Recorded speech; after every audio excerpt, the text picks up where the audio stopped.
আসসালামু আলাইকুম সবাই, তোমরা কেমন আছো? আম্মুকে নিয়ে সেই গল্প এখনো শেষ হয়নি। ঘুরতে গেলাম, ব্লেস পার্কের মধ্যে ঢুকলাম। ব্লেস পার্কের সবুজে ঘেরা চারপাশ মাঠ আমাকে বরাবরই মুগ্ধ করেন। কেন জানি নেচার আমার ভীষণ পছন্দ। নেচারের সাথে সময় কাটাতেও আমার ভালো লাগে। হাঁটতেছিলাম, গল্প করতেছিলাম, চারদিক দেখাতেছিলাম, হেঁটে হেঁটে সামনে আগাইতেছিলাম। আর ছোট্ট একটা ক্লিপ নিলাম দুজনের।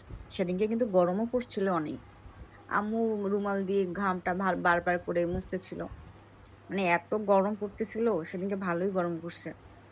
যাই হোক, সবুজে ঘেরা চারপাশ দেখলাম, ঘোড়াগুলো দেখতেছিলাম, ঘোড়াগুলো ঘাস খাচ্ছিল।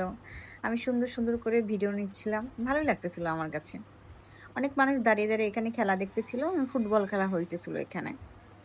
যাই হোক, আমরা আমাদের মতো করে সামনে আগাইতেছিলাম। চারপাশের অনেক লোকজন যে যার মতো সময় কাটাইতেছে, যে যার মতো ঘুরতেছে, যে যার মতো পিক তুলতেছে। আমরা আমাদের মতো কথা বলতেছি, চারপাশ দেখতেছি, আগাইতেছি। এরই মধ্যে হলো এই সুন্দর ঘটনাটা। একটা সুন্দর কিউট গুলুগুলু, আমার এখনো ওরে দেখলে আদর করতে ইচ্ছা করে। একজনের কোলে দেখলাম, এক ভাইয়ের কোলে, তার নিজের পোষা প্রাণী। ওকে নিয়ে বেরোইছে, আমি সুন্দর করে আদর করতেছিলাম, ও চুপ করে ছিল।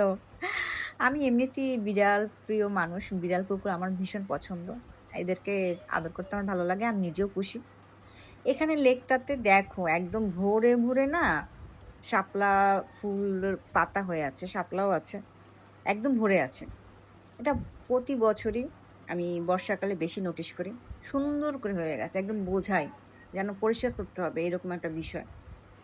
ছোট, ছোট এর মধ্যে ফুলের থেকে গাছের পরিমাণই বেশি আরকি, সেটাই দেখা যাচ্ছে।